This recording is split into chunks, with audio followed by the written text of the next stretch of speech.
Hi అండి, welcome to my channel. ఇప్పుడు day 1లో మనము రన్నింగ్ స్టిచ్ అనేది ఎలా వేయాలో ఈ వీడియోలో చూద్దాము. ఫస్ట్ రింగ్కి ఫ్యాబ్రిక్ అనేది అటాచ్ చేసుకోవాలి.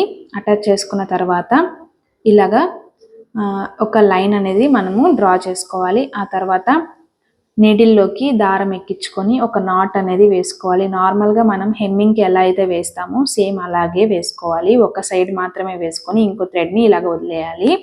ఇప్పుడు మనము టేప్ తీసుకొని 1/2 ఇంచు గ్యాప్తో మనము అన్ని లైన్స్ ఒకేలాగా రావడానికి ఇలాగా మార్క్ చేసి అయితే పెట్టుకోవాలి. ఇప్పుడు చూడండి, స్టార్టింగ్ నీడిల్ అనేది కింద నుంచి మనము స్టార్ట్ చేస్తాము. స్టిచ్ అనేది కింద నుంచి స్టార్ట్ చేసిన తర్వాత పైకి వస్తుంది. ఇలా పైకి వచ్చి మనం నాట్ వేసాం కాబట్టి అక్కడితో స్టాప్ అయిపోయి ఆ తర్వాత పక్కన సైడ్ మార్క్ చేసాం కదా, అందులోకి మనము కిందకి లాగుతాము. ఆ తర్వాత సేమ్ ఒక చిన్న కొంచెం గ్యాప్తో మళ్ళీ పైకి తీసుకొచ్చి థ్రెడ్ని మళ్ళీ పక్కన మనం మార్క్ చేసుకున్న దానిలో కిందకి తీసుకొని వెళ్ళాలి. సేమ్ ఇలాగే మొత్తం స్టిచ్ అనేది మనము వేసుకోవాలి.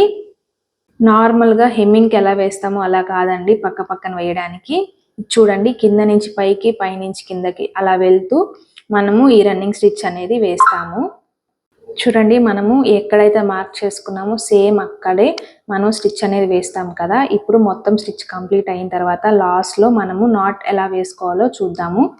లాస్ట్లో మనము ముందు వేసిన రన్నింగ్ స్టిచ్ ఉంటుంది కదా, అందులోకి నీడిల్ని ఇన్సర్ట్ చేసుకొని ఆ థ్రెడ్ని మనము పైన నుంచి లోపలికి లాగి ఒక నాట్ అనేది వేసుకోవాలి. సేమ్ మనం ఫస్ట్ నాట్ ఎలా అయితే వేసామో సేమ్ అలాగే సెకండ్ నాట్ కూడా వేసుకోవాలి. 2 నాట్స్ వేస్తే సరిపోతుందండి.